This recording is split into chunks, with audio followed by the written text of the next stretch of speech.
जय माता दी। सदियों से हमारे समाज में शक्ति, साहस और धर्म की विजय का प्रतीक रही हैं माता दुर्गा।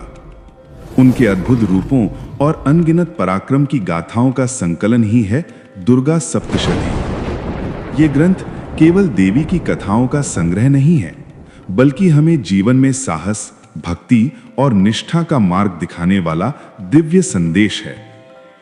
देवी पुराण में वर्णन आता है कि नवरात्रि के इन पावन दिनों में जो भी मनुष्य प्रतिदिन 9 दिनों तक शुरुआत से लेकर अंत तक दुर्गा सप्तशती पाठ का श्रद्धापूर्वक श्रवण करता है या पठन करता है, उसकी सभी अभीष्ट मनोकामनाएं पूर्ण हो जाती हैं। मां दुर्गा की विशेष कृपा उस पर बरसती है, उसके हर काम की सिद्धि हो जाती है। इसलिए इस दुर्गा सप्तशती पाठ का संपूर्ण श्रवण करना अत्यंत आवश्यक है। आप सभी भक्तों से यही निवेदन है कि इस दुर्गा सप्तशती पाठ का आरंभ से लेकर अंत तक संपूर्ण श्रवण करें। पूर्ण श्रद्धा और भक्ति भाव से इस कथा को सुनकर आप देवी दुर्गा के प्रति अपनी भक्ति में वृद्धि कर सकते हैं। इस पावन कथा में हम सुनेंगे कैसे माता ने असुरों और दुष्ट शक्तियों का संहार करके धर्म की रक्षा की। उनकी वीरता, शक्ति और बुद्धि की गाथाएं हमें यह स्मरण कराती हैं कि जब अधर्म बढ़ता है तब सच्ची शक्ति धर्म की रक्षा के लिए प्रकट होती है।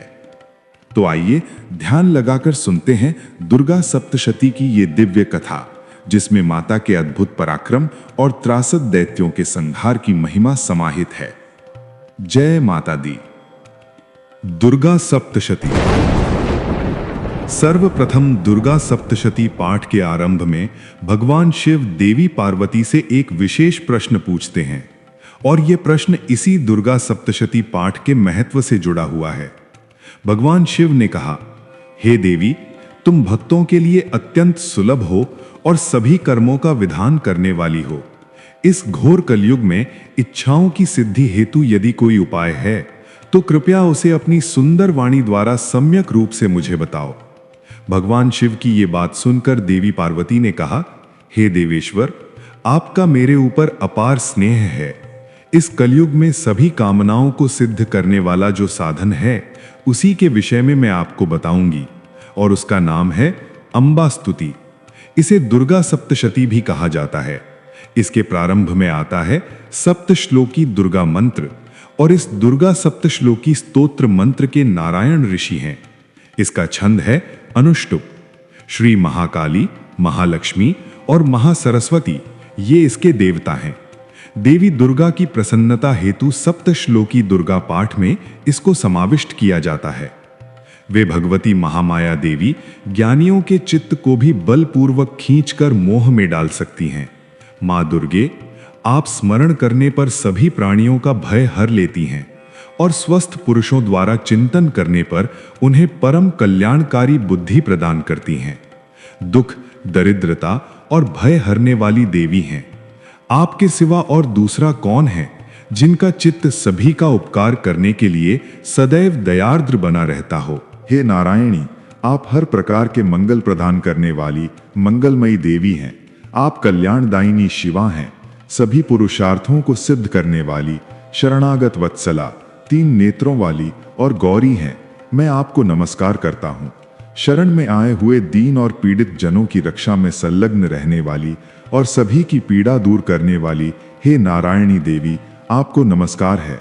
सर्वस्वरूपा, सर्वेश्वरी और सब प्रकार की शक्तियों से संपन्न हे दिव्य स्वरूपा दुर्गे देवी, आप सभी भयों से हमारी रक्षा करें।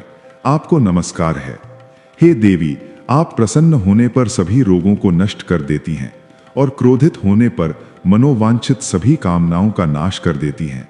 जो भी मनुष्य आपकी शरण में जा चुके हैं, उन पर विपत्ति तो आती ही नहीं है। आपकी शरण में आए हुए प्रत्येक मनुष्य दूसरों को शरण देने वाले बन जाते हैं। हे सर्वेश्वरी देवी, आप इसी प्रकार तीनों लोकों की समस्त बाधाओं को शांत करें और हमारे शत्रुओं का नाश करती रहें। और इस प्रकार दुर्गा सप्तशती पाठ से पूर्व पढ़ा जाने वाला सप्तश्लोकी दुर्गा कवच संपूर्ण हुआ। भक्तों, दुर्गा सप्तशती के प्रथम अध्याय को शुरू करने से पहले कमेंट में जय माता दी लिखकर माता का जयकारा अवश्य लगाएं और माता रानी की इस दिव्य कथा को लाइक करके सभी के साथ शेयर करें और माता रानी का आशीर्वाद प्राप्त करें। आइए अब हम दुर्गा सप्तशती पाठ के प्रथम अध्याय का श्रवण करते हैं। श्री दुर्गाय नमः। प्रथम अध्याय, मधु कैटभ का वध। मेधा ऋषि द्वारा राजा सुरत और समाधि को भगवती की महिमा बताते हुए मधु और कैटभ वध के प्रसंग का वर्णन। प्रथम चरित्र के ब्रह्मा ऋषि महाकाली देवता, गायत्री छंद, नंदा शक्ति, रक्तदंतिका बीज, अग्नि तत्व और ऋग्वेद स्वरूप हैं। देवी महाकाली देवताओं की प्रसन्नता के लिए प्रथम चरित्र के जप में विनियोग किया जाता है। भगवान विष्णु के सो जाने पर मधु और कैटभ को मारने के लिए कमल जन्मा ब्रह्मा जी ने जिनका स्तवन किया था, उन महाकाली देवी का मैं सेवन करता हूं। वे अपने 10 हाथों में खड्ग, चक्र, गदा, बाण, धनुष, परीघ, शूल, भूशुंडी, मस्तक और शंख धारण करती हैं। इस देवी के 3 नेत्र हैं। वे सभी अंगों में दिव्य आभूषणों से सुशोभित हैं। उनके सुंदर शरीर की कांति नीलमणि के समान है। वे 10 मुख और 10 पैरों से युक्त हैं और ऐसी चंडी देवी को नमस्कार है। कथा आरंभ करते हुए श्री मार्कंडेय ऋषि ने कहा, सूर्य के पुत्र सावर्णी, जो 8वें मनु कहे जाते हैं, उनकी उत्पत्ति की कथा विस्तार पूर्वक अब मैं सुना रहा हूं। ध्यान पूर्वक सुनिए। सूर्य कुमार महाभाग सावर्णी भगवती महामाया के अनुग्रह से जिस प्रकार मनवंतर के स्वामी हुए, वही प्रसंग मैं सुनाऊंगा। बहुत पूर्व काल की बात है। स्वरूचिष मनवंतर में सुरत नाम के एक राजा हुए। वे चैत्र वंश में उत्पन्न हुए थे। उनका समस्त भूमंडल पर अधिकार था। वे प्रजा का अपने ही पुत्रों की तरह धर्म पूर्वक पालन करते थे। फिर भी उस समय कोला विद्वंसी नाम के क्षत्रिय उनके शत्रु बन गए। राजा सुरत की दंड नीति बड़ी प्रबल थी। उनका शत्रुओं के साथ भीषण संग्राम हुआ। यद्यपि कोला विद्वंसी संख्या में कम थे, फिर भी राजा सूरत उस युद्ध में उनसे परास्त हो गए। तब वे युद्ध भूमि से अपने नगर में लौट आए और मात्र अपने देश के ही राजा बनकर रह गए।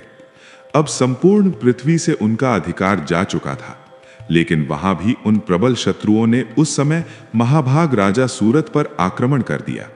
राजा का बल क्षीण हो चुका था, इसलिए उनके दुष्ट, बलवान और दुरात्मा मंत्रियों ने वहां उनकी राजधानी में भी राजकीय सेना और खजाने को हथिया लिया।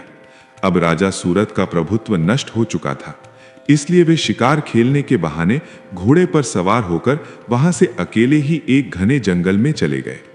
वहां उन्होंने विप्रवर मेधा मुनि का आश्रम देखा, जहां अनेक हिंसक जीव अपने स्वाभाविक हिंसा वृत्ति को छोड़कर शांतिपूर्ण भाव से रह रहे थे। उस ऋषि के बहुत सारे शिष्य उस वन की शोभा बढ़ा रहे थे। वहां जाने पर मुनि ने उनका सत्कार किया और वे उन मुनि श्रेष्ठ के आश्रम पर इधर उधर विचरण करते हुए कुछ समय वहीं पर रहे। तत्पश्चात ममता से आकृष्ट चित्त होकर वे इस प्रकार चिंता करने लगे। उन्होंने सोचा, पूर्व काल में मेरे पूर्वजों ने जिसका पालन किया था, वही नगर आज मुझसे रहित है। न जाने मेरे दुराचारी भृत्यगण उसकी धर्म पूर्वक रक्षा कर रहे होंगे या नहीं, जो सदैव मद की वर्षा करने वाला और शूरवीर था। वह मेरा प्रधान हाथी अब शत्रुओं के अधीन होकर न जाने किन भोगों को भोगता होगा। जो लोग मेरी कृपा, धन और भोजन पाने के लिए सदा मेरे पीछे पीछे चलते थे, वे निश्चय ही अब दूसरे राजाओं का अनुसरण करते होंगे। उन अपव्ययी लोगों के कारण जो निरंतर खर्च करते रहे, अत्यंत कष्ट से जमा किया हुआ मेरा वो खजाना खाली हो जाएगा। ये और ऐसी अनेक बातें राजा सूरत निरंतर सोचते रहे। एक दिन उन्होंने वहां ऋषि मेधा के आश्रम के निकट एक वैश्य को देखा। उसे देखकर उन्होंने पूछा, भाई तुम कौन हो? यहां तुम्हारे आने का कारण क्या है? तुम क्यों शोकग्रस्त और अनमने से दिखाई दे रहे हो? राजा सूरत द्वारा इस प्रकार प्रेम पूर्वक पूछे जाने पर वह वैश्य विनीत भाव से प्रणाम करके बोला, हे राजन, मैं धनियों के कुल में उत्पन्न एक वैश्य हूं। मेरा नाम समाधि है। मेरे दुष्ट स्त्री पुत्रों ने धन की लालच में मुझे घर से निकाल दिया है। मैं इस समय धन, स्त्री और पुत्रों से वंचित हूं। मेरे विश्वसनीय बंधुओं ने मेरा ही धन लेकर मुझे दूर कर दिया है, अतः दुखी होकर मैं वन में आ गया हूं। यहां रहकर मैं यह भी नहीं जानता कि मेरे पुत्रों, स्त्री और स्वजनों की कुशलता कैसी है। वे इस समय घर पर सुखी हैं या किन्हीं कष्टों से जूझ रहे हैं, मुझे यह सब ज्ञात नहीं है। वे मेरे पुत्र कैसे हैं? क्या वे सदाचारी हैं या दुराचारी हो गए हैं? वैश्य के इस प्रकार कहने पर राजा ने उससे पूछा, हे वैश्य, जिन लोभी स्त्री पुत्रों ने धन के कारण तुम्हें घर से निकाल दिया, उनके प्रति तुम्हारे हृदय में इतना स्नेह का बंधन क्यों है? समाधि ने उत्तर दिया, राजन, आप जैसा कह रहे हैं वो सब ठीक है, पर क्या करूं, मेरा मन निष्ठुर नहीं है। जिन्होंने धन के लोभ में पड़कर पिता के प्रति स्नेह, पति के प्रति प्रेम और आत्मीय जनों के प्रति अनुराग छोड़ दिया, उन्होंने मुझे घर से निकाल दिया। फिर भी मेरे हृदय में उनके लिए वही स्नेह बना हुआ है। हे महामते, गुणहीन बंधुओं के प्रति भी मेरा चित्त इस प्रकार प्रेममग्न क्यों होता है, मैं स्वयं समझ नहीं पा रहा। उनके लिए मेरी सांसें लंबी हैं, मेरा हृदय अत्यंत दुखी है। उन लोगों में प्रेम का सर्वथा अभाव है, फिर भी मेरा मन निष्ठुर नहीं हो पाता। ऐसा मैं कैसे समझूं? ये कथा आगे बढ़ाते हुए ऋषि मार्कंडेय ने कहा, उसके बाद राजा सुरत और समाधि नामक वैश्य दोनों साथ साथ मेधा मुनि की सेवा में उपस्थित हुए। उन्होंने यथोचित विनयपूर्ण आचरण से बैठकर मुनि का सत्कार किया। तत्पश्चात वैश्य और राजा ने कुछ वार्तालाप आरंभ किया। राजा ने कहा, हे भगवन, मैं आपसे एक प्रश्न पूछना चाहता हूं, कृपया उसकी व्याख्या कीजिए। मेरा चित्त अपने नियंत्रण में नहीं है, यही बात मुझे दुखी कर रही है। जो राज्य मेरे हाथ से चला गया है, उसकी तथा उसके अंगों की मेरी आसक्ति अभी भी बनी हुई है। ज्ञात होते हुए भी कि वो अब मेरा नहीं है, मैं उसी के लिए शोक करता हूं। ये सब क्या है? दूसरी ओर ये वैश्य भी घर से अपमानित होकर आया है। उसके पुत्र, स्त्री और भृत्यों ने उसे त्याग दिया है। स्वजन उसका परित्याग कर चुके हैं, फिर भी उसके हृदय में उनके प्रति अत्यंत हार्दिक स्नेह बना हुआ है। इस प्रकार हम दोनों ही बहुत दुखी हैं। प्रत्यक्ष दोष दृष्टिगोचर होने पर भी हमारे मन में आसक्ति क्यों उभर आती है? हे महाभाग ऋषिवर, हम दोनों समझदार हैं, फिर भी हमारे भीतर ये मोह कैसा है? विवेकहीन पुरुषों जैसी मूढ़ता हमारे व्यवहार में क्यों दिख रही है? राजा के इन वचनों को सुनकर मेधा ऋषि ने कहा, हे महाभाग, विषय मार्ग का ज्ञान सभी जीवों को स्वभावतः ही है। इस प्रकार विषय भी सबके लिए अलग अलग होते हैं। कुछ प्राणी दिन में नहीं देखते, कुछ रात्रि में नहीं, कुछ दिन रात्रि में समान रूप से देखते हैं।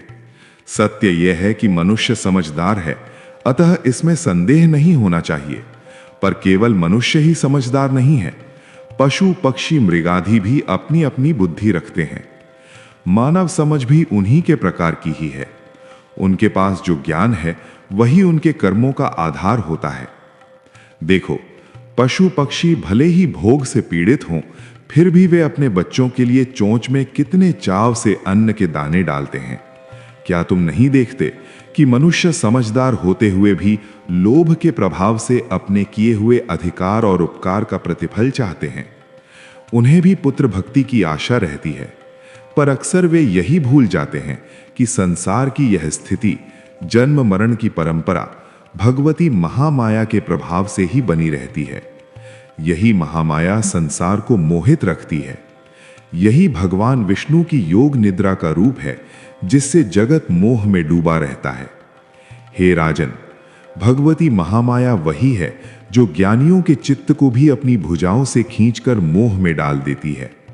यही देवी संपूर्ण चराचर का स्रोत है।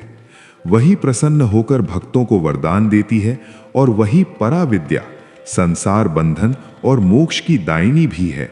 ऋषि के इस प्रकार वचन सुनकर राजा ने प्रश्न किया, हे भगवन, जिन्हें आप महामाया कहते हैं, वे देवी कौन हैं?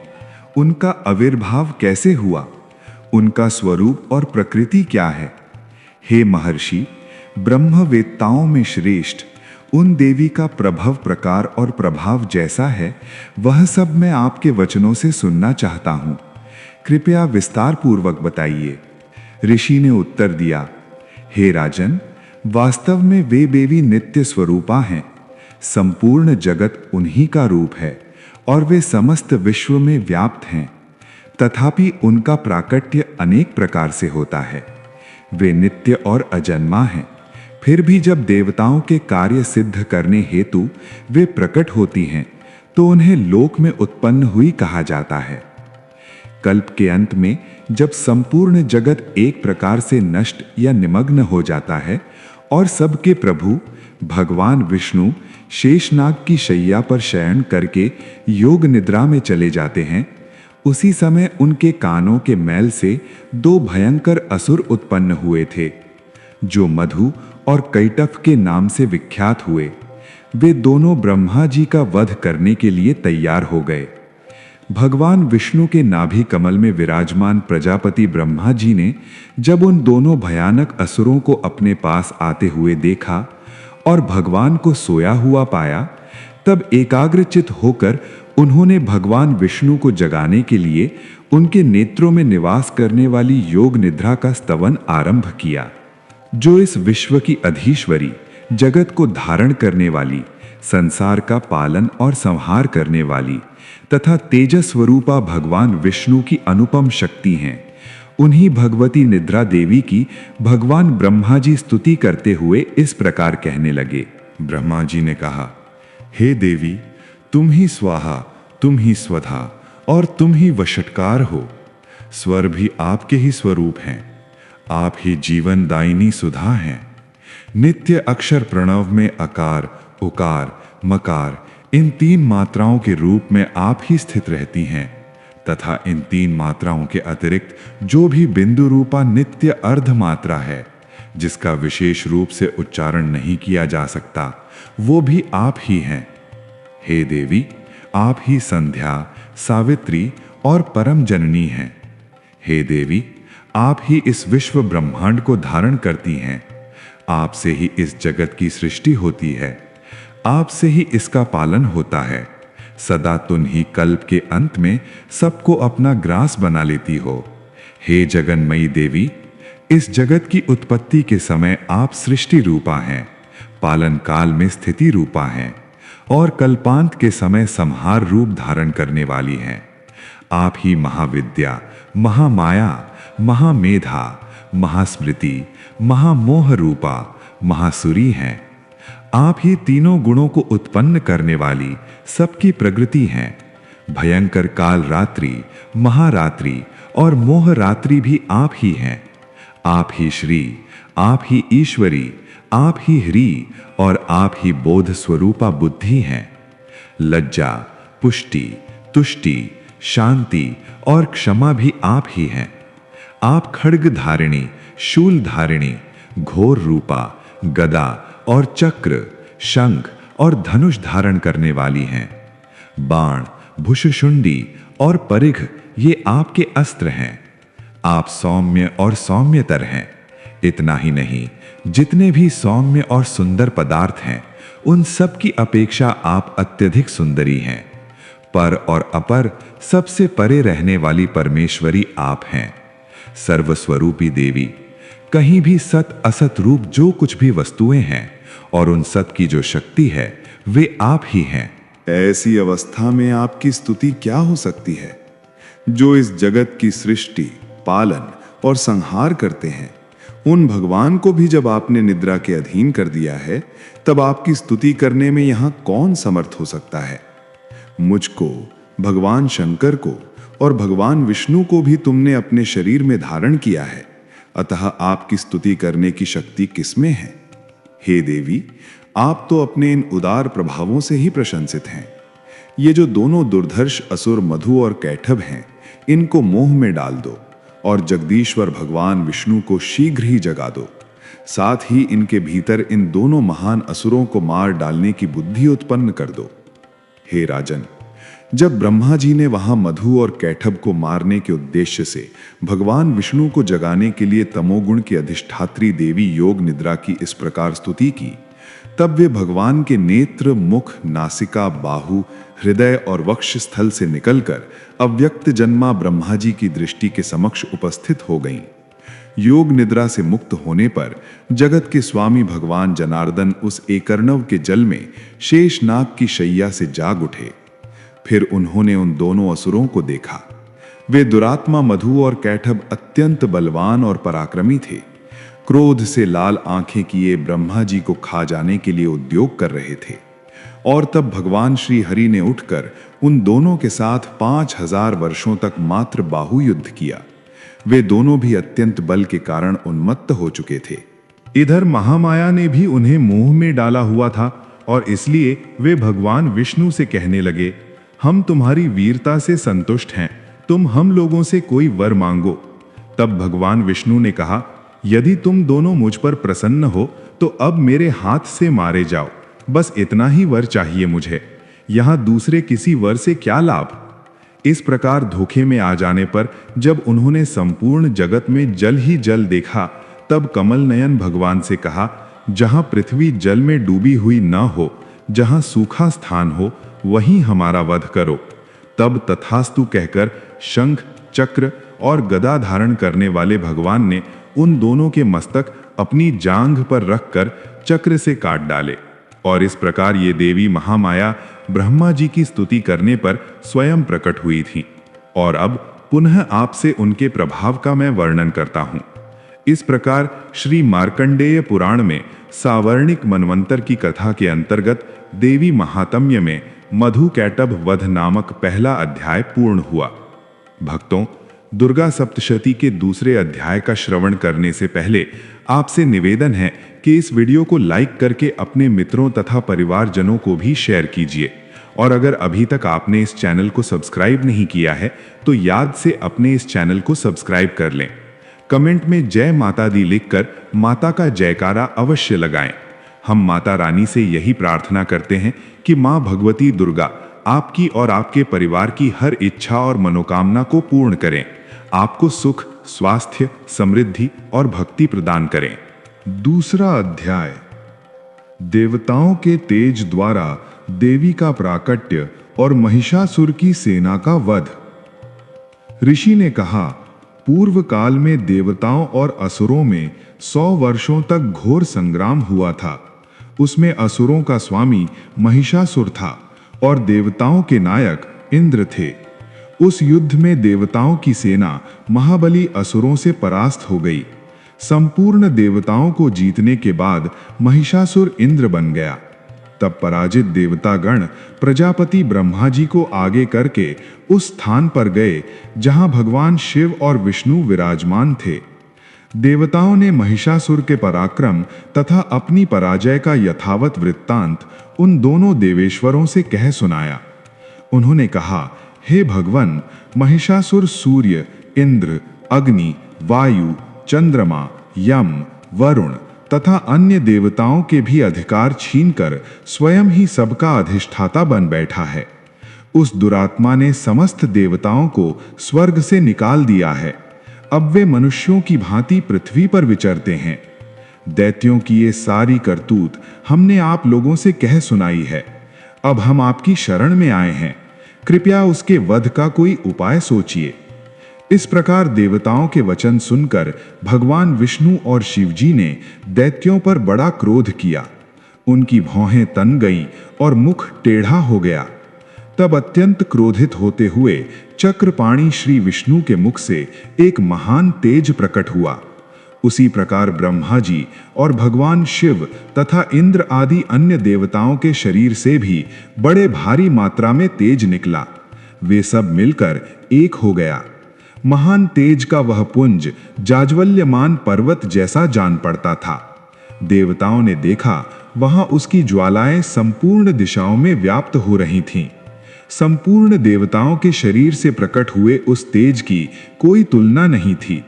एकत्रित होने पर वह एक नारी के रूप में परिवर्तित हो गया और अपने प्रकाश से तीनों लोकों में व्याप्त हो गया।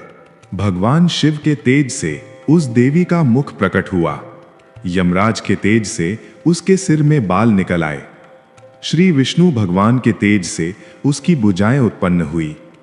चंद्रमा के तेज से दोनों स्तनों का और इंद्र के तेज से मध्य भाग कटी प्रदेश का प्रादुर्भाव हुआ। वरुण के तेज से जंघा और पिंडली तथा पृथ्वी के तेज से नितंब प्रकट हुए। ब्रह्मा के तेज से दोनों चरण और सूर्य के तेज से उनकी उंगलियां हुई। वसुओं के तेज से हाथों की उंगलियां और कुबेर के तेज से नासिका प्रकट हुई। उस देवी के दांत प्रजापति के तेज से और तीनों नेत्र अग्नि के तेज से प्रकट हुए थे। उसकी भौहें संध्या के और कान वायु के तेज से उत्पन्न हुए थे। इसी प्रकार अन्य अन्य देवताओं के तेज से भी उस कल्याणमयी देवी का आविर्भाव हुआ।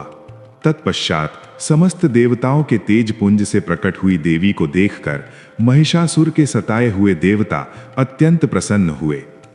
पिनाकधारी भगवान शंकर ने अपने शूल से एक शूल निकालकर उन्हें दिया।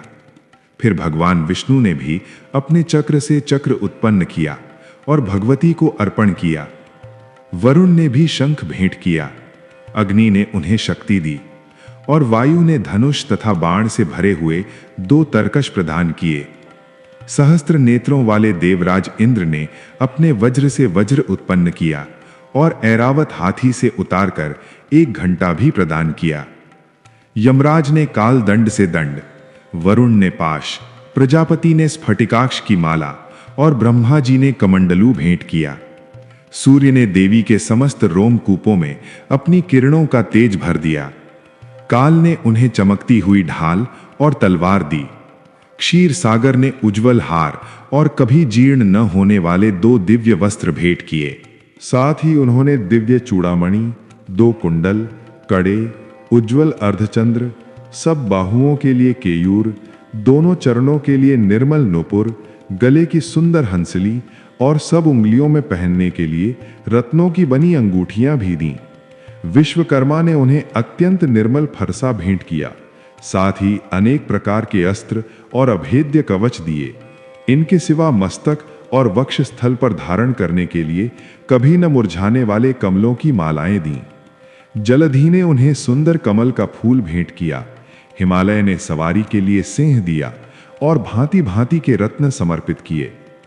धनाध्यक्ष कुबेर ने मधु से भरा हुआ पान पात्र दिया और संपूर्ण नागों के राजा शेष, जो इस पृथ्वी को धारण करते हैं, उन्होंने बहुमूल्य मणियों से विभूषित नागहार भेंट दिया। इसी प्रकार अन्य देवताओं ने भी आभूषण और अस्त्र शस्त्र देकर देवी का सम्मान किया। तत्पश्चात उन्होंने बारंबार अट्टहास पूर्वक उच्च स्वर से गर्जना की। उनके भयंकर नाद से संपूर्ण आकाश गूंज उठा। देवी का वह अत्यंत उच्च स्वर से किया हुआ सिंहनाद कहीं समा नहीं सका। आकाश उसके सामने लघु लगने लगा। उससे बड़े जोर की प्रतिध्वनि हुई, जिससे संपूर्ण विश्व में हलचल मच गई और समुद्र कांपने लगे, पृथ्वी डोलने लगी और समस्त पर्वत हिलने लगे। उस समय देवताओं ने अत्यंत प्रसन्नता के साथ सिंहवाहिनी भवानी से कहा, हे देवी, आपकी जय हो। साथ ही महर्षियों ने भक्ति भाव से विनम्र होकर उनका स्तवन पाठ किया। संपूर्ण त्रिलोकी को क्षोभग्रस्त देखकर दैत्यगण अपनी समस्त सेना को कवच आदि से सुसज्जित करके हाथों में हथियार लेकर अचानक उठकर खड़े हो गए। उस समय महिषासुर ने बड़े क्रोध में आकर कहा, अरे ये क्या हो रहा है? फिर वह संपूर्ण असुरों से घिरकर उस सिंहनाद की ओर लक्ष्य करके दौड़ा और आगे पहुंचकर उसने देवी को देखा, जो अपनी प्रभा से तीनों लोकों को प्रकाशित कर रही थी। उनके चरणों के भार से पृथ्वी दबी जा रही थी। माथे के मुकुट से आकाश में रेखा सी खिंच गई थी और वे अपने धनुष के टंकार से 7 पातालों को क्षुब्ध किए देती थी। देवी अपनी हजारों भुजाओं से संपूर्ण दिशाओं को आच्छादित करके खड़ी हुई थी। उसके बाद उनके साथ दैत्यों का युद्ध छिड़ गया। अनेक प्रकार के अस्त्र शस्त्रों के प्रहार से संपूर्ण दिशाएं उद्भासित होने लगी। चक्षुर नामक महान असुर महिषासुर का सेना नायक था। वह देवी के साथ युद्ध करने लगा। अन्य दैत्यों की चतुरंगिणी सेना साथ लेकर चामर भी लड़ने लगा। 60,000 रथियों के साथ आकर उदग्र नामक महादैत्य ने भी लोहा लिया। 1 करोड़ रथियों को साथ लेकर महाहनु नामक दैत्य युद्ध करने लगा, जिसके रोएं तलवार के समान तीखे थे। वह असीलोमा नाम का महादैत्य 5 करोड़ रथी सैनिकों सहित युद्ध में आ पहुंचा। 60 लाख रथियों से घिरा हुआ बास्कल नामक दैत्य भी उसे युद्ध भूमि में लड़ता रहा। परिवारित नामक राक्षस हाथी सवार और घुड़सवारों के अनेक दलों और 1 करोड़ रथियों की सेना लेकर युद्ध करने लगा। बिडाल नामक दैत्य 5 अरब रथियों से घिरकर लोहा लेने लगा। इनके अतिरिक्त और भी हजारों महादैत्य रथ, हाथी और घोड़ों की सेना साथ लेकर वहां देवी के साथ युद्ध करने लगे। स्वयं महिषासुर उस रणभूमि में कोटि कोटि सहस्त्र रथ, हाथी और घोड़ों की सेना से घिरा हुआ खड़ा था। वे दैत्य देवी के साथ तोमर, भिंदीपाल, शक्ति, मूसल, खड्ग, परशु और पट्टिश आदि अस्त्र शस्त्रों का प्रहार करते हुए युद्ध कर रहे थे। कुछ दैत्यों ने उन पर शक्ति का प्रहार किया, कुछ लोगों ने पाश फेंके, कुछ दूसरे दैत्यों ने खड्ग प्रहार करके देवी को मार डालने का प्रयास किया। देवी ने भी क्रोध में आकर खेल खेल में ही अपने अस्त्र शस्त्रों की वर्षा करके दैत्यों के वे समस्त अस्त्र शस्त्र काट दिए। उनके मुख पर परिश्रम या थकावट का रंच मात्र भी चिन्ह नहीं था। देवताओं और ऋषि उनकी स्तुति कर रहे थे और वे भगवती परमेश्वरी दैत्यों के शरीरों पर अस्त्र शस्त्रों की वर्षा करती रहीं। देवी का वाहन सिंह भी क्रोध में आकर गर्दन के बालों को हिलाता हुआ असुरों की सेना में इस प्रकार विचरने लगा, मानो वनों में दावानल फैल रहा हो। रणभूमि में दैत्यों के साथ युद्ध करती हुई अंबिका देवी ने जितने निश्वास छोड़े, वे सभी तत्काल सैकड़ों हजारों गणों के रूप में प्रकट हो गए और परशु, भिंदीपाल, खड्ग, पट्टिश आदि अस्त्रों द्वारा असुरों का युद्ध करके सामना करने लगे। देवी की शक्ति से बढ़े हुए वे गण असुरों का नाश करते हुए नगाड़ा और शंख आदि बजाने लगे। उस संग्राम महोत्सव में कितने ही गण मृदंग बजा रहे थे। तत्पश्चात देवी ने त्रिशूल से, गदा से, शक्ति की वर्षा से और खड़ग इत्यादि से सैकड़ों महादैत्यों का संहार कर दिया। कितनों को ही घंटे की भयंकर नाद से मूर्छित करके मार गिराया। अनेक दैत्यों को पाश से बांधकर धरती पर घसीटा। कितने ही दैत्य उनकी तीखी तलवार की मार से 2-2 टुकड़े बन गए। कितने ही गदा की चोट से घायल होकर धरती पर सो गए। कितने ही मूषल की मार से अत्यंत आहत हो गए और रक्त वमन करने लगे। कुछ दैत्य शूल से छाती फट जाने के कारण पृथ्वी पर ढेर हो चुके थे। उस रणांगण में बाण समूहों की वृष्टि से कितने ही असुरों की कमर टूट गई। बाज की तरह झपटने वाले देव पीड़क दैत्य गण अपने प्राणों से हाथ धोने लगे। किसी की बाहें छिन्न भिन्न हो गईं, कितनों की गर्दनें कट गईं, कितने ही दैत्यों के मस्तक कटकर गिरने लगे। कुछ लोगों के शरीर मध्य भाग में विदीर्ण हो गए। कितने ही महादैत्य जांघें कट जाने से पृथ्वी पर गिर पड़े। कितनों को ही देवी ने एक बांह, एक पैर और एक नेत्र वाले करके 2 टुकड़ों में चीर डाला। कितने ही दैत्य मस्तक कट जाने पर भी गिरकर फिर उठ जाते और केवल धड़ के सहारे अच्छे अच्छे हथियार हाथ में लेकर देवी के साथ युद्ध करने लगते थे। दूसरे कब युद्ध के बाजों की लय पर नाचते थे। कितने ही बिना सिर के धड़ हाथों में खड्ग, शक्ति और रिष्टि लेकर दौड़ते थे और दूसरे महादैत्य ठहरो ठहरो ये कहते हुए देवी को युद्ध के लिए ललकार रहे थे। जहां ये घोर संग्राम हुआ था, वहां की धरती देवी के गिराए हुए रथ, हाथी, घोड़े और असुरों की लाशों से ऐसी लिपट गई थी कि वहां चलना फिरना भी असंभव हो गया था।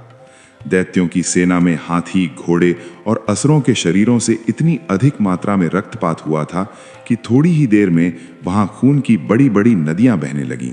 जगदम्बा ने असुरों की विशाल सेना को क्षण भर में नष्ट कर दिया। ठीक उसी प्रकार जिस प्रकार तृण और काठ के भारी ढेर को अग्नि कुछ ही क्षण में भस्म कर देती है, और वो सिंह भी गर्दन के बालों को हिला हिलाकर जोर जोर से गर्जना करता हुआ दैत्यों के शरीर से मानो उनके प्राण चूसने लगा था। वहां देवी के गणों ने भी उन महादैत्यों के साथ ऐसा युद्ध किया जिससे आकाश में खड़े हुए देवतागण उन पर बहुत संतुष्ट हुए और उन पर पुष्प वृष्टि करने लगे। इस प्रकार श्री मार्कंडेय पुराण में सावर्णिक मनवंतर की कथा के अंतर्गत देवी महात्म्य में महिषासुर की सेना का वध नामक दूसरा अध्याय पूर्ण हुआ। प्रेम से बोलिए जय माता दी। अध्याय 3, सेनापतियों सहित महिषासुर का वध। ऋषि ने कहा, दैत्यों की सेना को इस प्रकार तहस नहस होते देख महादैत्य सेनापति चिक्षुर क्रोध में आकर अंबिका देवी से युद्ध करने के लिए आगे बढ़ा। वो असुर रणभूमि में देवी के ऊपर इस प्रकार बाणों की वर्षा कर रहा था जैसे बादल मेरुगिरी के शिखर पर पानी की धार बरसाते हों। तब देवी ने अपने बाणों से उसके बाण समूह को अनायास ही काटकर उसके घोड़ों और सारथी को मार डाला। साथ ही उसके धनुष और अत्यंत ऊंचे ध्वजा को भी तत्काल काट गिराया। धनुष कट जाने पर उसके अंगों को अपने बाणों से बींध डाला। धनुष, रथ, घोड़े और सारथी के नष्ट हो जाने पर वो असुर ढाल और तलवार लेकर देवी की ओर दौड़ा। उसने तीखी धार वाली तलवार से सिंह के मस्तक पर चोट करके देवी की भी बाईं भुजा में बड़े वेग से प्रहार किया। हे राजन, देवी की बाह पर पहुंचते ही वो तलवार टूट गई। फिर क्रोध से लाल आंखें करके उस राक्षस ने शूल हाथ में लिया और उसे उस महादैत्य ने भगवती भद्रकाली के ऊपर चलाया। वो शूल आकाश से गिरते हुए सूर्यमंडल की भांति अपने तेज से प्रज्वलित हो उठा था। उस शूल को अपनी ओर आते देखकर देवी ने भी शूल का प्रहार किया।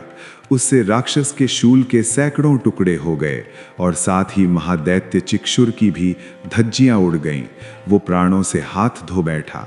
महिषासुर के सेनापति उस महापराक्रमी चिक्षुर के मारे जाने पर देवताओं को पीड़ा देने वाला चामर हाथी पर चढ़कर आ गया। उसने भी देवी के ऊपर शक्ति का प्रहार किया, लेकिन जगदम्बा ने उसे अपने हुंकार से ही आहत और निष्प्रभ करके तत्काल पृथ्वी पर गिरा दिया। शक्ति टूटकर गिरी हुई देखकर चामर को बड़ा क्रोध आया। अब उसने शूल चलाया, किंतु देवी ने उसे भी अपने बाणों द्वारा काट दिया। इतने में देवी का सिंह उछलकर हाथी के मस्तक पर चढ़ बैठा और उस दैत्य के साथ खूब जोर लगाकर बाहु युद्ध करने लगा। वे दोनों लड़ते लड़ते हाथी से पृथ्वी पर आ गए और अत्यंत क्रोध में भरकर एक दूसरे पर बड़े भयंकर प्रहार करते हुए लड़ने लगे। तत्पश्चात सिंह बड़े वेग से आकाश की ओर उछला और उधर से गिरते समय उसने पंजों की मार से चामर का सिर धड़ से अलग कर दिया। इसी प्रकार उदग्र भी शिला और वृक्ष आदि की मार खाकर रणभूमि में देवी के हाथ से मारा गया और कराल भी दांतों, मुक्कों और थप्पड़ों की चोट से धराशाही हो गया। क्रोध में भरी हुई देवी ने गदा की चोट से उद्धत का संहार किया, भिंदीपाल से बाशकल को और बाणों से ताम्र तथा अंधक को मौत के घाट उतार दिया। 3 नेत्रों वाली परमेश्वरी ने त्रिशूल से उग्रास्य, उग्रवीर्य और महाहनु नामक दैत्य को मार गिराया। तलवार की चोट से विडाल के मस्तक को काट दिया। दुर्धर और दुर्मुख इन दोनों को भी अपने बाणों से यमलोक भेज दिया। इस प्रकार अपनी सेना का संहार होता देखकर महिषासुर ने भैंसे का रूप धारण करके देवी के गणों को त्रास देना आरंभ किया। किसी को थुथुन से मारकर, किसी के ऊपर खुरों का प्रहार करके, किन्हीं किन्हीं को पूंछ से चोट पहुंचाकर, कुछ को सींगों से विदीर्ण करके, कुछ गणों को वेग से और कितनों को निश्वास वायु के झोंके से धराशाही कर दिया। इस प्रकार गणों की सेना को गिराकर वो असुर महादेवी के सिंह को मारने के लिए झपटा। इससे जगदम्बा को बड़ा क्रोध आया। उधर महापराक्रमी महिषासुर भी क्रोध में आकर धरती को खुरों से खोदने लगा और अपने सींगों से ऊंचे ऊंचे पर्वतों को उठाकर फेंकने लगा। उसके वेग से चक्कर देने के कारण पृथ्वी क्षुब्ध हो रही थी और फटने लगी थी। उसकी पूंछ से टकराकर समुद्र सभी ओर से धरती को डुबोने लगा था। हिलते हुए सींगों के आघात से विदीर्ण होकर बादलों के टुकड़े टुकड़े हो गए। उसके श्वास के प्रचंड वायु के वेग से उड़े हुए सैकड़ों पर्वत आकाश से गिरने लगे। इस प्रकार क्रोध में भरे हुए उस महादैत्य को अपनी ओर आता हुआ देखकर चंडिका ने उसका वध करने के लिए महान रोष प्रकट किया। उन्होंने पाश फेंककर उस महान असुर को बांध लिया। उस महासंग्राम में बंध जाने पर उसने भैंसे का रूप त्याग दिया और वह अब तत्काल सिंह के रूप में प्रकट हो गया। उस अवस्था में जगदम्बा ने जो ही उसका मस्तक काटने के लिए प्रयास किया, उसी समय वह खड्गधारी पुरुष के रूप में आने लगा। तब देवी ने तुरंत ही बाणों की वर्षा करके ढाल और तलवार के साथ उस पुरुष को भी बींध डाला। उतने में ही वह महान गजराज के रूप में परिणत हो गया और अपनी सूंड से देवी के विशाल सिंह को खींचने और गरजने लगा। खींचते समय देवी ने तलवार से उसकी सूंड काट डाली। तब उस महादैत्य ने पुनः भैंसे का शरीर धारण किया और पहले की भांति चराचर प्राणियों सहित तीनों लोकों को व्याकुल करने लगा। तब क्रोध में भरी हुई जगत माता चंडिका बारंबार उत्तम मधु का पान करने और लाल आंखें करके हंसने लगी। उधर वह बल और पराक्रम के मद से उन्मत्त हुआ राक्षस गर्जना करने लगा। अपने सींगों से चंडी के ऊपर पर्वतों को फेंकने लगा। उस समय देवी अपने बाणों के समूहों से उसके फेंके हुए पर्वतों को चूर्ण करती हुई बोली, और बोलते समय उनका मुख मधु के मद से लाल हो रहा था। देवी ने कहा, अरे ओ मूढ़, मैं जब तक मधु पीती हूं तब तक तू क्षण भर के लिए खूब गर्जना कर ले। मेरे हाथ से यहीं तेरी मृत्यु हो जाने पर अब शीघ्र ही देवता भी गर्जना करेंगे। इस प्रकार कहकर देवी उछली और उस महादैत्य के ऊपर चढ़ गईं। फिर अपने पैर से उसे दबाकर उन्होंने शूल से उसके कंठ में आघात किया। उनके पैर से दबा होने पर भी महिषासुर अपने मुख से अभी आधे शरीर से ही बाहर निकलने पाया था कि देवी ने अपने प्रभाव से उसे रोक दिया। आधा निकला होने पर भी वो महादैत्य देवी से युद्ध करने लगा और तब देवी ने बहुत बड़ी तलवार से उसका मस्तक काट गिराया। फिर तो हाहाकार करती हुई दैत्यों की सारी सेना भाग गई और संपूर्ण देवतागण अत्यंत प्रसन्न हो गए। देवताओं ने दिव्य महर्षियों के साथ दुर्गा देवी का स्तवन किया। गंधर्वराज गाने लगे और अप्सराएं नृत्य करने लगीं। और इस प्रकार श्री मार्कंडेय पुराण में सावर्णिक मनवंतर की कथा के अंतर्गत देवी महात्म्य में महिषासुर वध नामक तीसरा अध्याय संपन्न हुआ। प्रेम से बोलिए जय माता दी। अध्याय 4। इंद्र आदि देवताओं द्वारा देवी की स्तुति। ऋषि ने कहा, अत्यंत पराक्रमी दुरात्मा महिषासुर और उसकी दैत्य सेना के देवी के हाथ से मारे जाने पर इंद्र आदि देवता प्रणाम के लिए गर्दन तथा कंधे झुकाकर उन भगवती देवी दुर्गा का उत्तम वचनों द्वारा स्तवन करने लगे। उस समय उनके सुंदर अंगों में अत्यंत हर्ष के कारण रोमांच हो आया। सभी देवताओं ने कहा, संपूर्ण देवताओं की शक्ति का समुदाय ही जिनका स्वरूप है और जिन देवी ने अपनी शक्ति से संपूर्ण जगत को व्याप्त कर रखा है, समस्त देवताओं और महर्षियों की पूजनीय उन जगदम्बा को हम भक्ति पूर्वक नमस्कार करते हैं। वे हम लोगों का कल्याण करें। जिनके अनुपम प्रभाव और बल का वर्णन करने में भगवान शेषनाग, ब्रह्मा जी तथा महादेव जी भी समर्थ नहीं हैं, वे भगवती चंडी संपूर्ण जगत का पालन और अशुभ भय का नाश करने का विचार करें। जो पुण्यात्माओं के घरों में स्वयं ही लक्ष्मी रूप से, पापियों के वहां दरिद्रता रूप से, शुद्ध अंतःकरण वाले पुरुषों के हृदय में बुद्धि रूप से, सत्पुरुषों में श्रद्धा रूप से और कुलीन मनुष्य में लज्जा रूप से निवास करती हैं, उन आप भगवती दुर्गा को हम नमस्कार करते हैं। हे देवी, आप संपूर्ण विश्व का पालन कीजिए। हे देवी, आपके इस अचिंत्य रूप का, असुरों का नाश करने वाले भारी पराक्रम का और समस्त देवताओं तथा दैत्यों के समक्ष युद्ध में प्रकट किए हुए आपके अद्भुत चरित्रों का हम किस प्रकार वर्णन करें। आप संपूर्ण जगत की उत्पत्ति के कारण हैं। आप में सत्वगुण, रजोगुण और तमोगुण, ये तीनों गुण उपस्थित हैं, फिर भी दोषों के साथ आपका संसर्ग नहीं जान पड़ता। भगवान विष्णु और महादेव जी आदि देवता भी आपका पार नहीं पाते। आप ही सबकी आश्रय हैं। ये समस्त जगत आपका अंशभूत है, क्योंकि आप सबकी आदिभूत अव्याकृता परा प्रकृति हैं। हे देवी, संपूर्ण यज्ञों में जिसके उच्चारण से सभी देवता तृप्ति लाभ करते हैं, वे स्वाहा आप ही हैं।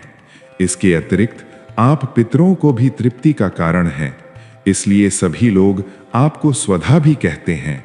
हे देवी, जो मोक्ष की प्राप्ति का साधन है, अचिंत्य महाव्रत स्वरूपा हैं, समस्त दोषों से रहित, जितेंद्रिय तत्व को ही सार वस्तु मानने वाले तथा मोक्ष की अभिलाषा रखने वाले मुनिजन जिसका अभ्यास करते हैं, वे भगवती परा विद्या आप ही हैं।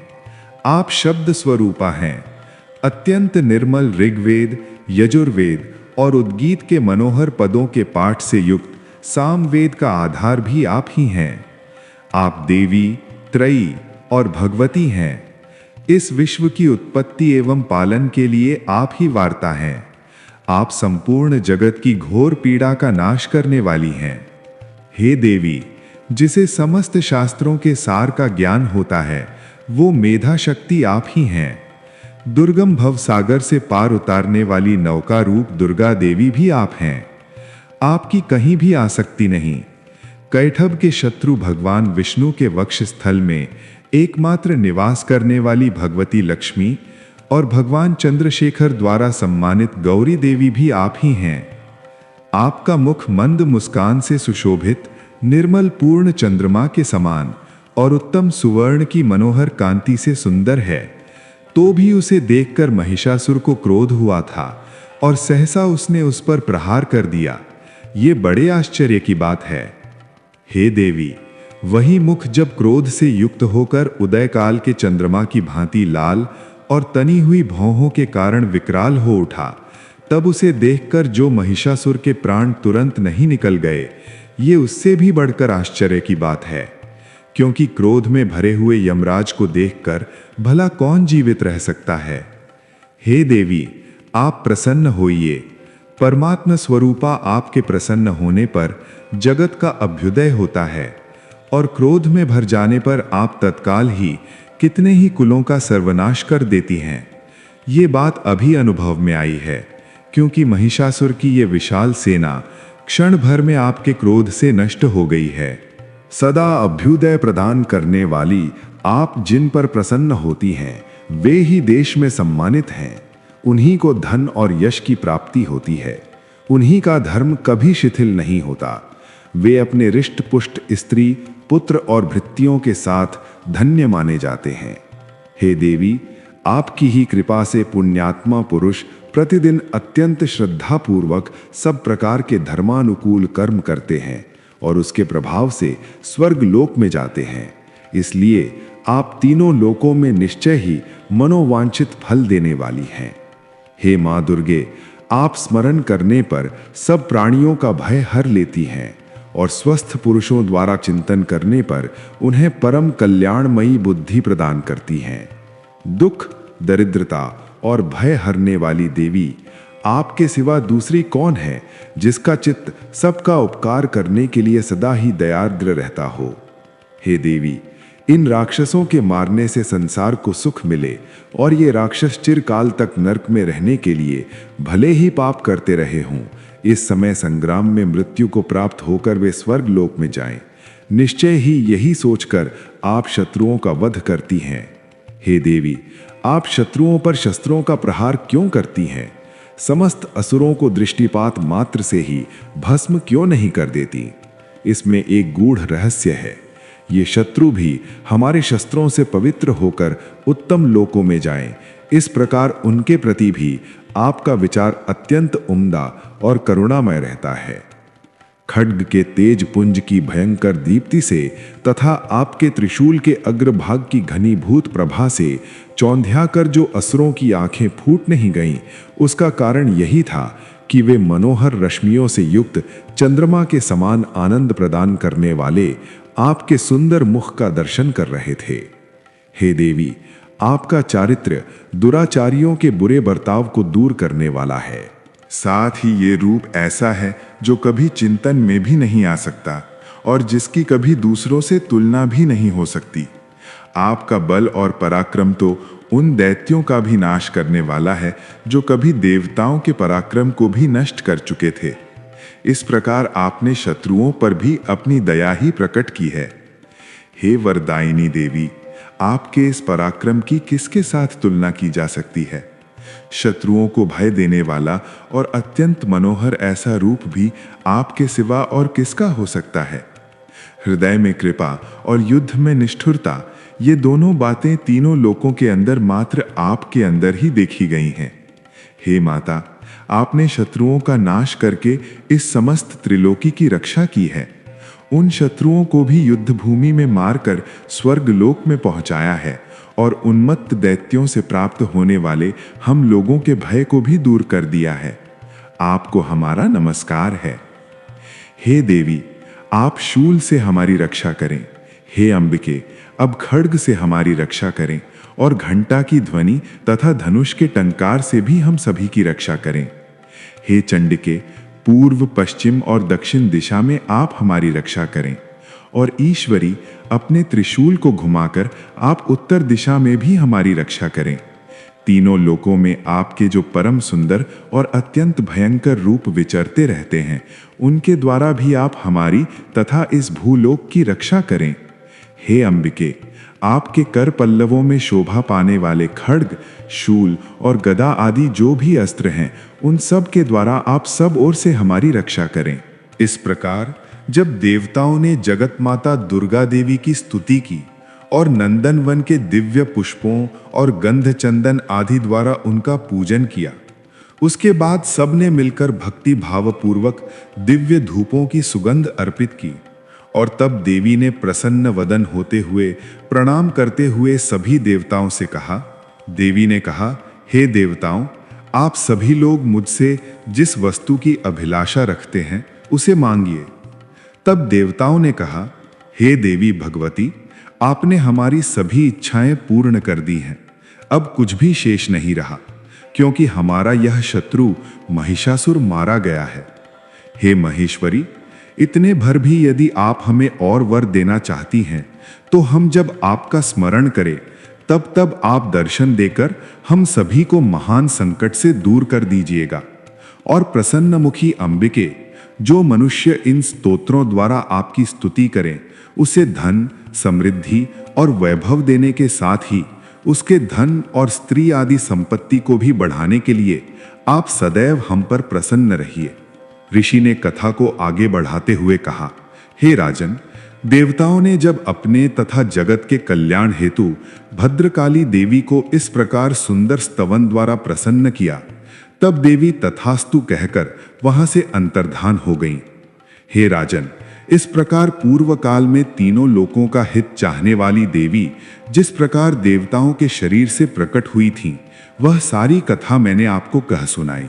अब पुनः देवताओं का उपकार करने वाली, वे दुष्ट दैत्यों और शुंभ तथा निशुंभ का वध करने और सभी लोगों की रक्षा करने के लिए गौरी देवी के शरीर से जिस प्रकार प्रकट हुई थीं, अब वो प्रसंग मैं सुनाता हूं।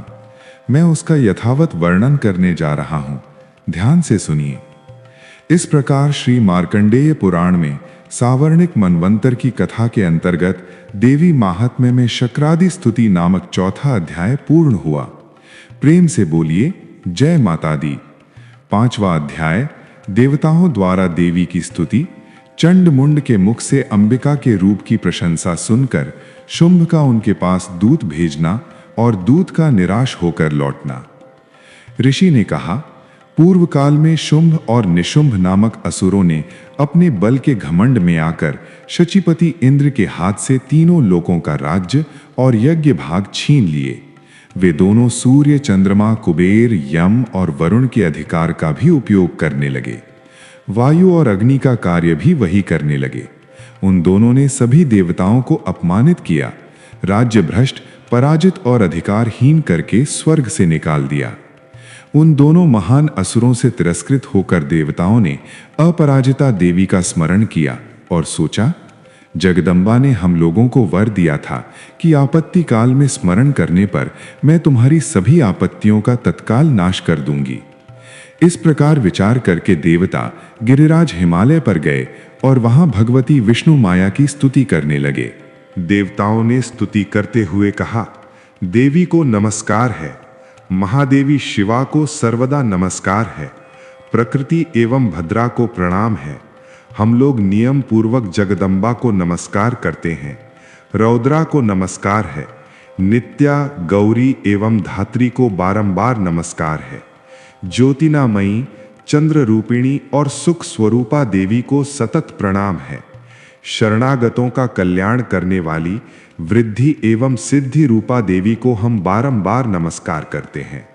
नैऋति राजाओं की लक्ष्मी तथा शर्वाणी स्वरूपा आप जगदम्बा को बारंबार नमस्कार है। दुर्गा, दुर्ग पराश्रया, सर्वकारिणी, ख्याति, कृष्णा, धूम्रा देवी को सर्वदा नमस्कार है। अत्यंत सौम्य तथा अत्यंत रौद्र रूपा देवी को नमस्कार करते हैं, उन्हें हमारा बारंबार प्रणाम है। जगत की आधारभूत आकृति देवी को नमस्कार है। जो देवी सभी प्राणियों में विष्णु माया के नाम से कही जाती हैं, उनको नमस्कार, उनको नमस्कार, उनको बारंबार नमस्कार। जो देवी सब प्राणियों में चेतना कहलाती हैं, उनको नमस्कार, उनको नमस्कार, उनको बारंबार नमस्कार। जो देवी सब प्राणियों में बुद्धि रूप से स्थित हैं, उनको नमस्कार, उनको नमस्कार, उनको बारंबार नमस्कार। जो देवी सब प्राणियों में निद्रा रूप से स्थित हैं, उनको नमस्कार। जो देवी सब प्राणियों में क्षुधा रूप से स्थित हैं, उनको नमस्कार। जो देवी सब प्राणियों में छाया रूप से स्थित हैं, उनको बारंबार नमस्कार। जो देवी सब प्राणियों में शक्ति रूप से स्थित हैं, उनको बारंबार नमस्कार। जो देवी सब प्राणियों में तृष्णा रूप से स्थित हैं, उनको नमस्कार। जो देवी सब प्राणियों में शांति रूप से स्थित हैं, उनको नमस्कार। जो देवी सब प्राणियों में जाति रूप से स्थित हैं, उनको नमस्कार है। जो देवी सब प्राणियों में लज्जा रूप से स्थित हैं, उनको बारंबार नमस्कार है। जो देवी सब प्राणियों में शांति रूप से विराजमान हैं, उनको हम नमस्कार करते हैं। जो देवी सभी प्राणियों में श्रद्धा रूप से स्थित हैं, उनको हम नमस्कार करते हैं। जो देवी सब प्राणियों में कांति रूप से स्थित हैं, उनको नमस्कार करते हैं। जो देवी सब प्राणियों में लक्ष्मी रूप से विराजमान हैं, उनको नमस्कार। जो देवी सब प्राणियों में वृत्ति रूप से स्थित हैं, उनको नमस्कार। जो देवी सब प्राणियों में स्मृति रूप से स्थित हैं, उनको नमस्कार। जो देवी सब प्राणियों में दया रूप से स्थित हैं, उनको नमस्कार। जो देवी सब प्राणियों में तुष्टि रूप से स्थित हैं, उनको बारंबार नमस्कार करते हैं। जो देवी सब प्राणियों में माता रूप से स्थित हैं, उनको नमस्कार। जो देवी सब प्राणियों में भ्रांति रूप से स्थित हैं, उनको नमस्कार। जो जीवों के इंद्रिय वर्ग की अधिष्ठात्री देवी एवं सब प्राणियों में सदा व्याप्त रहने वाली हैं, उन व्याप्ति देवी को बारंबार नमस्कार है। जो देवी चैतन्य रूप से इस संपूर्ण जगत को व्याप्त करके स्थित रहती हैं, उनको नमस्कार है। पूर्व काल में अपने अभीष्ट की प्राप्ति होने से देवताओं ने जिनकी स्तुति की और देवराज इंद्र ने बहुत दिनों तक जिनका सेवन किया, वो कल्याण की साधन भूता ईश्वरी हमारा कल्याण और मंगल करें तथा सभी आपत्तियों का नाश करें। उदंड दैत्यों से सताए हुए हम सभी देवता जिन परमेश्वरी को इस समय नमस्कार करते हैं और जो भक्ति से विनम्र पुरुषों द्वारा स्मरण की जाने पर तत्काल ही संपूर्ण विपत्तियों का नाश करती हैं, वे जगदम्बा कृपया हमारा संकट दूर करें। ऋषि ने कहा, हे राजन, इस प्रकार जब देवतागण स्तुति कर रहे थे, उस समय पार्वती देवी गंगा जी के जल में स्नान करने के लिए वहां आई थीं। उन सुंदर भौहों वाली भगवती ने देवताओं से पूछा, आप लोग यहाँ किसकी स्तुति कर रहे हैं? तब उन्हीं के शरीर कोश से प्रकट हुई शिवा देवी बोली, शुंभ दैत्य से तिरस्कृत और युद्ध में निशुंभ से पराजित होकर यहाँ एकत्रित हुए ये समस्त देवता मेरी ही स्तुति कर रहे हैं। पार्वती जी के शरीर कोश से अंबिका का प्रादुर्भाव हुआ था, इसलिए वे समस्त लोकों में कौशिकी कही जाती हैं। कौशिकी के प्रकट होने के बाद पार्वती देवी का शरीर काले रंग का हो गया, इसलिए वे हिमालय पर रहने वाली कालिका देवी के नाम से विख्यात हुईं। उसके बाद शुंभ निशुंभ के भृत्य चंड मुंड वहां आए और उन्होंने परम मनोहर रूप धारण करने वाली अंबिका देवी को देखा। फिर वे शुंभ के पास जाकर बोले, महाराज, एक अत्यंत मनोहर स्त्री है जो अपनी दिव्य कांति से हिमालय को प्रकाशित कर रही है। ऐसा उत्तम रूप कहीं किसी ने नहीं देखा होगा। हे असुरेश्वर, जरा पता लगाइए वो देवी कौन है और उसे ले लीजिए। स्त्रियों में तो वो रत्न है, उसका प्रत्येक अंग बहुत सुंदर है। वो अपने श्रीअंगों की प्रभा से संपूर्ण दिशाओं में प्रकाश फैला रही है। हे दैत्यराज, अभी वो हिमालय पर ही उपस्थित है, आप उसे देख सकते हैं। तीनों लोकों में मणि, हाथी और घोड़े आदि जितने भी रत्न हैं, वे सब इस समय आपके घर में शोभा पाते हैं। हाथियों में रत्न समान ऐरावत, ये पारिजात का वृक्ष और ये उच्च श्रवा घोड़ा, ये सब आपने इंद्र से छीन लिए हैं। हंसों से जुदा हुआ ये विमान भी आपके ही आंगन में शोभा पा रहा है। ये रत्नभूत अद्भुत विमान जो पहले ब्रह्मा जी के पास था, वो अब आपके पास लाया गया है। ये महापद्म नामक निधि आपने कुबीर से छीना है। समुद्र ने भी आपको किंजलकिनी नाम की माला भेंट की है, जो केसरों से सुशोभित है और जिसके कमल कभी मुरझाते नहीं। सुवर्ण की वर्षा करने वाला वरुण का छत्र भी आपके घर में है और श्रेष्ठ रथ जो पहले प्रजापति का था, अब आपके पास उपस्थित है। हे दैत्येश्वर, मृत्यु की उत्क्रांतिदा नाम वाली शक्ति भी आपने छीन ली है और वरुण का पाश तथा समुद्र में होने वाले हर प्रकार के रत्न आपके भाई निशुंभ के अधिकार में हैं। अग्नि ने स्वतः शुद्ध किए हुए 2 वस्त्र भी आपकी सेवा में अर्पित कर दिए हैं। हे दैत्यराज, इस प्रकार हर प्रकार के रत्न आपने एकत्रित कर लिए हैं, तो फिर जो ये स्त्रियों में रत्न रूप कल्याणमयी देवी है, इसे आप क्यों नहीं ले लेते? क्यों उसे अपने अधिकार में नहीं कर लेते? चंड मुंड का ये वचन सुनकर शुंभ ने महादैत्य सुग्रीव को दूत बनाकर देवी के पास भेजा और कहा, तुम मेरी आज्ञा से उसके सामने ये बातें कहना और ऐसा उपाय करना जिससे वो प्रसन्न होकर शीघ्र ही यहाँ आ जाए। वो दूत पर्वत के अत्यंत रमणीय प्रदेश में जहाँ देवी उपस्थित थीं, वहां गया और मधुर वाणी में कोमल वचन कहने लगा। दूत ने देवी से कहा, हे देवी, दैत्यराज शुंभ इस समय तीनों लोकों के परमेश्वर हैं। मैं उन्हीं का भेजा हुआ दूत हूं और यहां तुम्हारे पास आया हूं। उनकी आज्ञा सदा सभी देवता एक स्वर से मानते हैं, कोई उसका उल्लंघन नहीं कर सकता।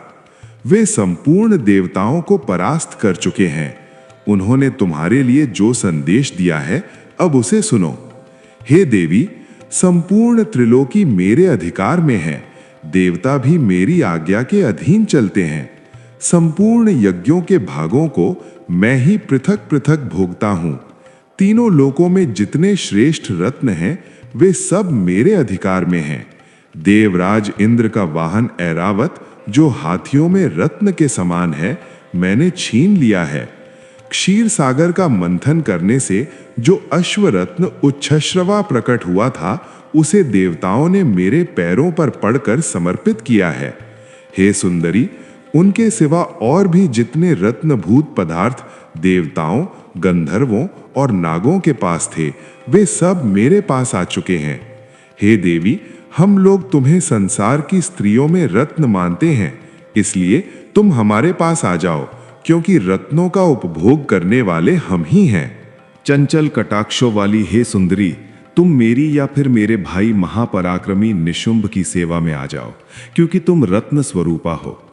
मेरा वर्ण करने से तुम्हें तुलना रहित महान ऐश्वर्य की प्राप्ति होगी।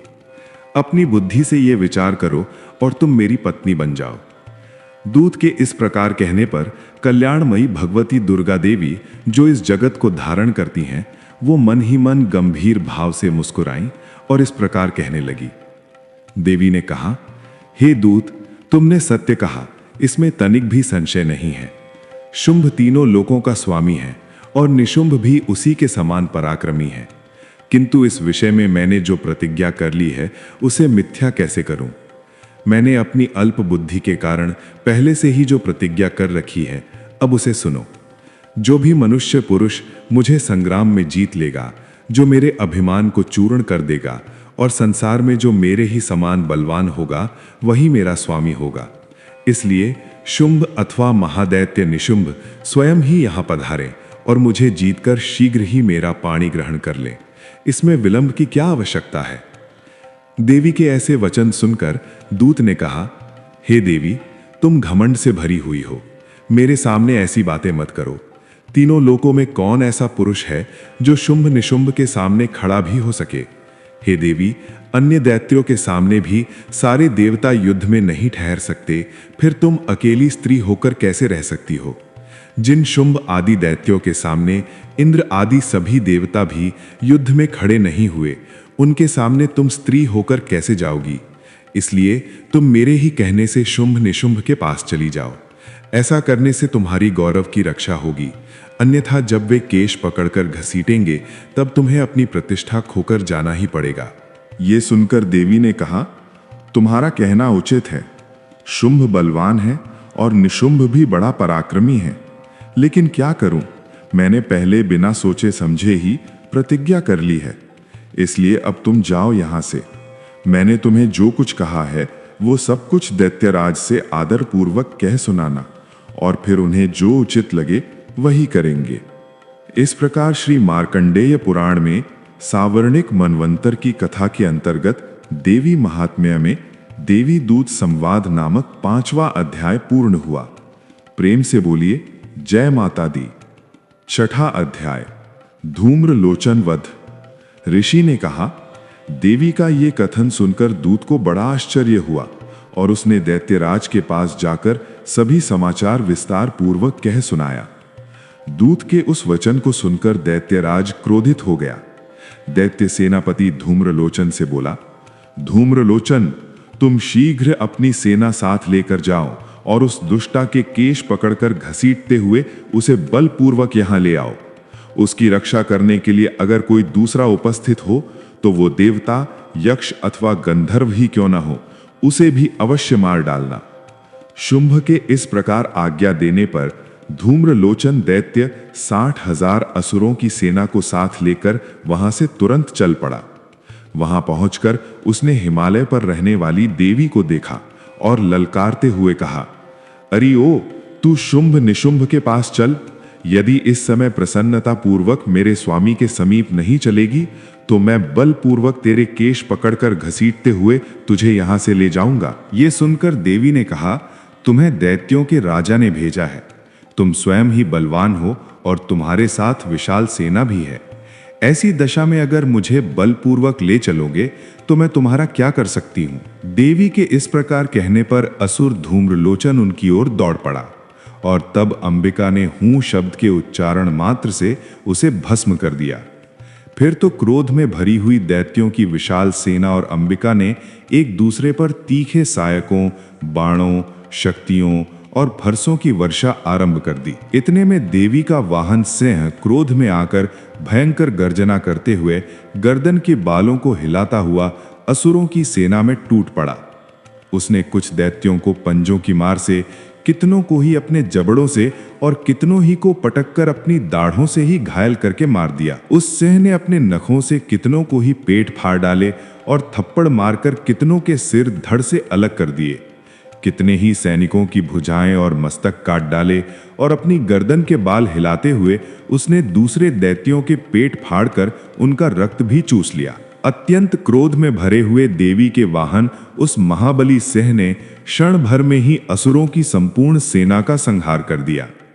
शुंभ ने जब ये सुना कि देवी ने धूम्रलोचन असुर को मार डाला है और उसके सिंह ने सारी सेना का भी सफाया कर दिया है, तब दैत्यराज को बड़ा क्रोध हुआ।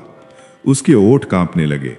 उसने चंड और मुंड नामक 2 महादैत्यों को आज्ञा दी, हे चंड, हे मुंड, तुम लोग बहुत बड़ी सेना लेकर वहां पर जाओ। उस देवी के केश पकड़कर अथवा उसे बांधकर शीघ्र यहां ले आओ। अगर इस प्रकार उसको लाने में संदेह हो तो युद्ध में सब प्रकार के अस्त्र शस्त्रों और समस्त आसुरी सेना का प्रयोग करके उसकी हत्या कर देना। उस दुष्टा की हत्या होने तथा सिंह के भी मारे जाने पर उस अंबिका को बांधकर साथ में ही शीघ्र लेकर आ जाना। इस प्रकार श्री मार्कंडेय पुराण में सावर्णिक मनवंतर की कथा के अंतर्गत देवी महात्म्य में धूम्रलोचन वध नामक 6ठा अध्याय पूर्ण हुआ। आगे के सभी अध्यायों का श्रवण हम करेंगे श्री दुर्गा सप्तशती के दूसरे भाग में। मित्रों, हमें आशा है कि ये पाठ सुनकर आपको देवी भगवती के प्रति भक्ति उत्पन्न करने में सहायता मिली होगी। नवरात्रि के इन पावन दिनों में हमारे चैनल पर दुर्गा सप्तशती पाठ का श्रवण करने का आपका अनुभव कैसा रहा, ये हमें नीचे कमेंट बॉक्स में लिखकर अवश्य बताइएगा। इस वीडियो को लाइक करके अपने मित्रों तथा परिवारजनों को भी शेयर कीजिए। और अगर अभी तक आपने इस चैनल को सब्सक्राइब नहीं किया है तो याद से अपने इस चैनल को सब्सक्राइब कर लें। हम देवी दुर्गा से यही प्रार्थना करते हैं कि मां भगवती दुर्गा आपकी और आपके परिवार की हर इच्छा मनोकामना को पूर्ण करें, आपको सुख, स्वास्थ्य, समृद्धि और भक्ति प्रदान करें। प्रेम से बोलिए जय माता दी।